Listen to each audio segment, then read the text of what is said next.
जय श्री राम। यहाँ तक कि रामायण कथा मैं कह चुकी हूँ। आगे की कथा इस प्रकार है। श्री सीता जी का यज्ञशाला में प्रवेश। तब शुभ अवसर जानकर जनक जी ने सीता जी को बुला भेजा।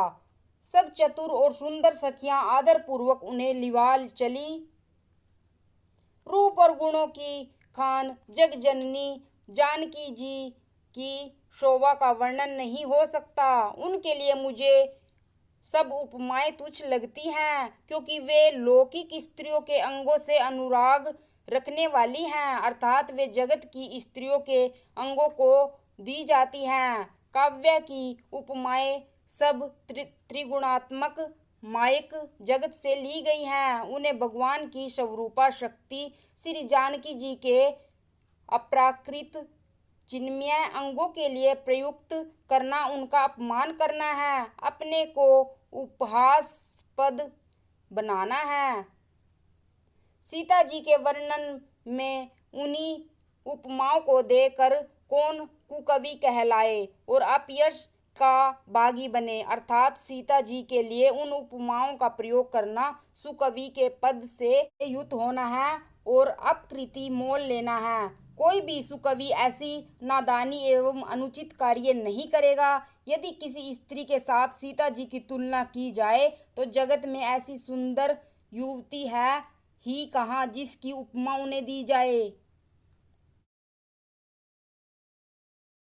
पृथ्वी की स्त्रियों की तो बात ही क्या, देवताओं की स्त्रियों की भी यदि देखा जाए तो हमारी उपेक्षा कहीं अधिक दिव्य और सुंदर है। तो उनमें सरस्वती तो बहुत बोलने वाली है। पार्वती अर्धांगिनी है, अर्थात अर्ध नारेश्वर के रूप में उनका आधा ही अंग स्त्री का है, शेष आधा अंग पुरुष शिव जी का है।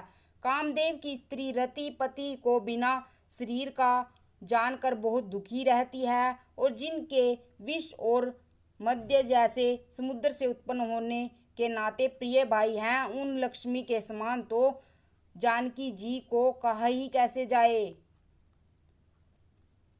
जिन लक्ष्मी जी की बात ऊपर कही गई है वे निकली थी खारे समुद्र से, जिसको मथने के लिए भगवान ने अति कर्कश पीठ वाले कच्छप का रूप धारण किया। रस्सी बनाई गई महान विषधर वसुकी नाग की मथानी का कार्य किया। अतिशय कठोर मत्रांचल पर्वत ने और उसे मथा। सारे देवताओं और दैत्यों ने मिलकर जिन लक्ष्मी को अतिशय शोभा की खान और अनुपम सुंदरी कहते हैं, उनको प्रकट करने में हेतु बने ये सब असुंदर एवं स्वाभाविक ही कठोर उपकरण हैं। ऐसे उपकरणों से प्रकट हुई लक्ष्मी श्री जानकी जी की क्षमता को कैसे पा सकती है। हाँ, इसके विपरीत यदि छवि रूपी अमृत का समुद्र हो, परम रूपमयी कच्छप हो, शोभा रूप रस्सी हो, श्रृंगार पर्वत हो और उस पर छवि के समुद्र को स्वयं कामदेव अपनी ही कर कमल से मथे, इस प्रकार का संयोग होने से जब सुंदरता और सुख की मूल लक्ष्मी उत्पन्न हो तो भी कवि लोग उसे बहुत संकोच के साथ सीता जी के समान कहेंगे। जिस सुंदरता के समुद्र को कामदेव मथेगा वह सुंदरता भी प्राकृतिक लौकिक सुंदरता ही होगी, क्योंकि कामदेव स्वयं भी त्रिगुणमयी प्रकृति का ही विकार है। अतः उस सुंदरता को मत कर प्रकट की हुई लक्ष्मी भी उपर्युक्त लक्ष्मी की अपेक्षा कहीं अधिक सुंदर और दिव्य होने पर भी होगी प्रकृति ही। अतः उसके साथ भी जानकी जी की तुलना करना कवि के लिए बड़े संकोच की बात होगी। जिस सुंदरता से जानकी जी का दिव्य परम दिव्य विग्रह बना है, वह सुंदरता उपर्युक्त सुंदरता से भिन्न अप्रकृत है। वस्तुतः लक्ष्मी जी का अप्रकृत रूप भी यही है। वह कामदेव के मथने में नहीं आ सकती और वह जानकी जी का स्वरूप ही है, अतः उनसे भिन्न नहीं है और उपमा दी जाती है।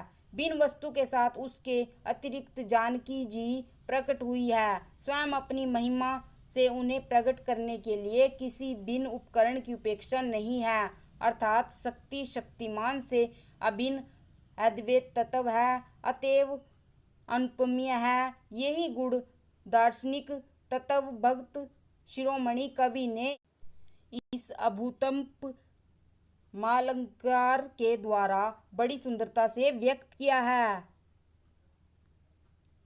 साइनी सखियां सीता जी को साथ लेकर मनोहर वाणी से गीत गाती हुई चली। सीता जी के नवल शरीर पर सुंदर साड़ी शोभित है।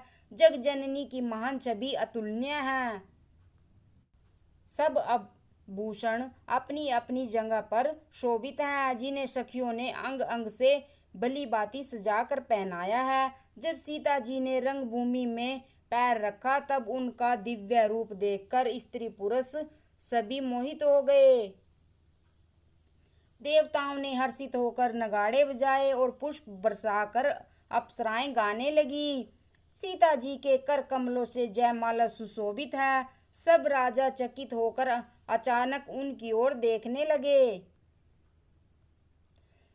सीता जी चकित चित्त से श्री राम जी को देखने लगी। तब सब राजा लोग मोह के वश हो गए। सीता जी ने मुनि के पास बैठे हुए दोनों भाइयों को देखा तो उनके नेत्र अपना खजाना पाकर ललचाकर वहीं जा लगे। परंतु गुरुजनों की लाज से तथा बहुत बड़े समाज को देखकर सीता जी सकुचा गई।